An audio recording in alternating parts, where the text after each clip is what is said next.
মৌসুম নির্ভর হয়ে আছে পটুয়াখালীর কয়েকশো কোটি টাকার শুটকি শিল্প। যদিও দেশের ক্রমবর্ধমান চাহিদার পাশাপাশি আছে রপ্তানির বিপুল সম্ভাবনা ও কর্মসংস্থানের সুযোগ, তারপরও শুটকি প্রক্রিয়াজাতকরণ, স্থায়ী পল্লী ও সরকারি পৃষ্ঠপোষকতার অভাবে মৌসুম শেষ হলেই বেকার হয়ে পড়ছে এই শিল্পে কর্মরত অর্ধলক্ষাধিক শ্রমিক সহ বিনিয়োগকারীরা। পটুয়াখালী থেকে জাহিদ রিপনের রিপোর্ট, জানাচ্ছেন তামান্না জেনিফার।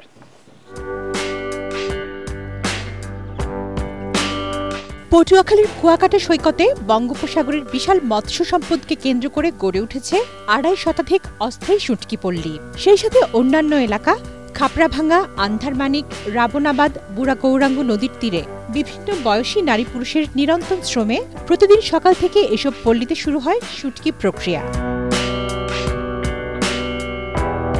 প্রায় ৫০ প্রজাতির কাঁচা মাছ সংগ্রহ করে বাঁশের মাচায় রোদে শুকিয়ে শুটকি তৈরি হচ্ছে এসব পল্লীতে।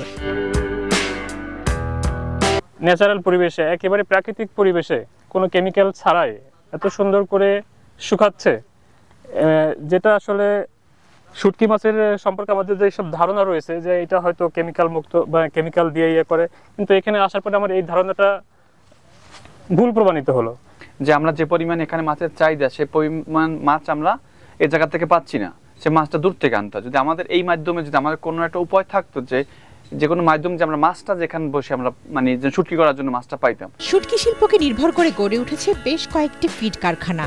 সম্ভাবনাময় এ খাতের প্রবৃদ্ধির জন্য স্থায়ী পল্লী সহ সহজ ব্যাংক ঋণ প্রাপ্তির দাবি ব্যবসায়ীদের।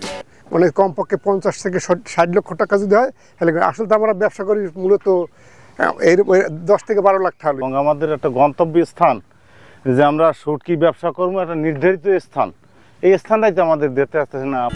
আধুনিক স্থায়ী পল্লী নির্মাণে উদ্যোগ নেওয়ার কথা জানালেন এই মৎস্য কর্মকর্তা।